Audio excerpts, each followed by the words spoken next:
Now speaking, Mike Cavanaugh, Investor Relations.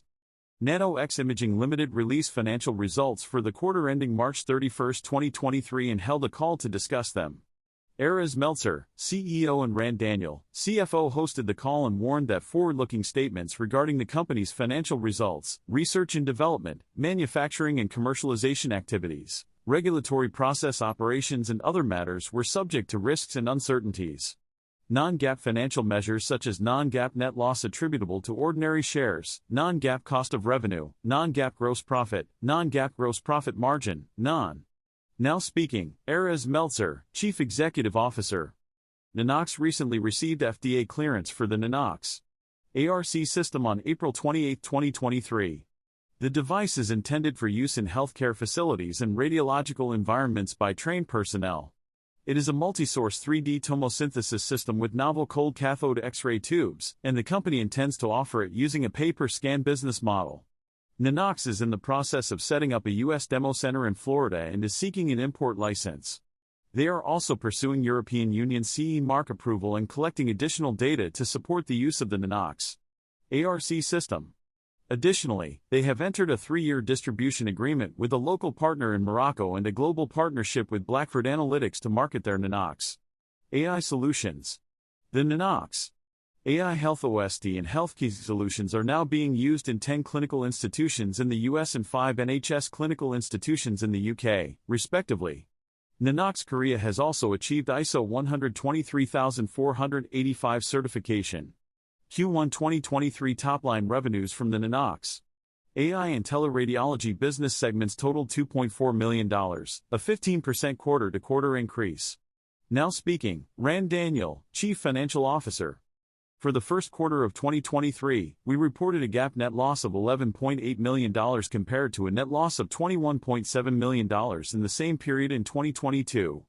Our non-GAAP net loss for the first quarter of 2023 was $10.5 million with revenue of $2.4 million and gross loss of $1.5 million on a GAAP basis.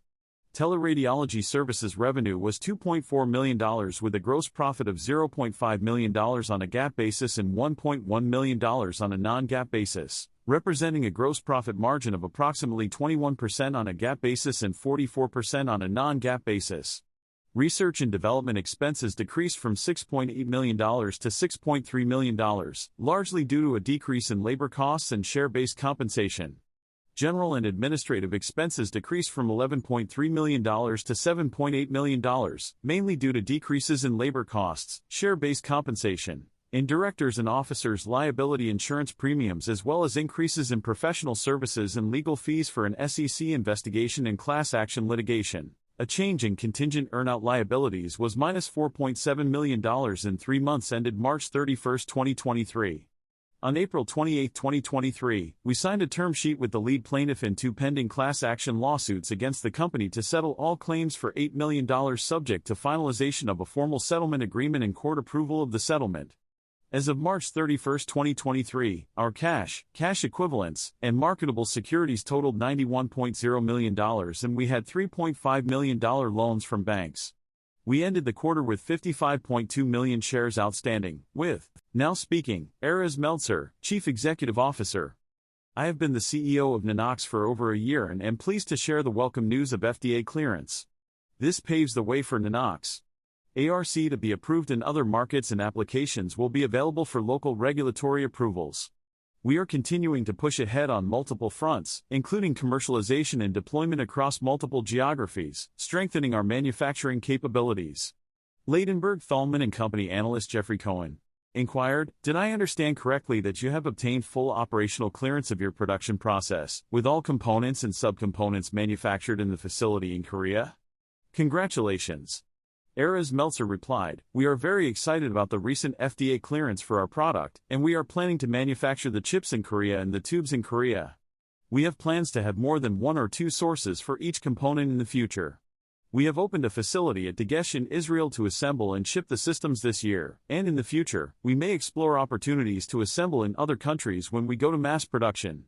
Cantor Fitzgerald analyst Ross Osborne inquired, "I would like to know where the company stands in terms of generating scans and revenue from Ghana and Nigeria. Have any milestones been achieved since the launch there?" Erez Meltzer replied, "We are at the beginning of the year and expecting revenues later this year.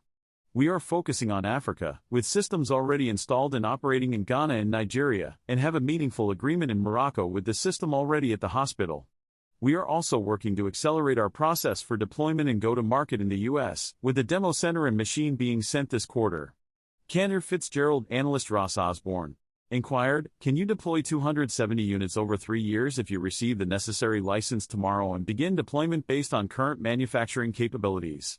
Cantor Fitzgerald analyst Ross Osborne inquired, "Have you planned to deploy systems in the US using a pay-per-scan model, with a price of approximately $14, similar to your global average?" Erez Meltzer replied, "The short answer is yes. The plan is to deploy various models and explore different units, clinics or hospitals. Currently, the market suggests a price of $14 for these services, but this may change as deployment progresses."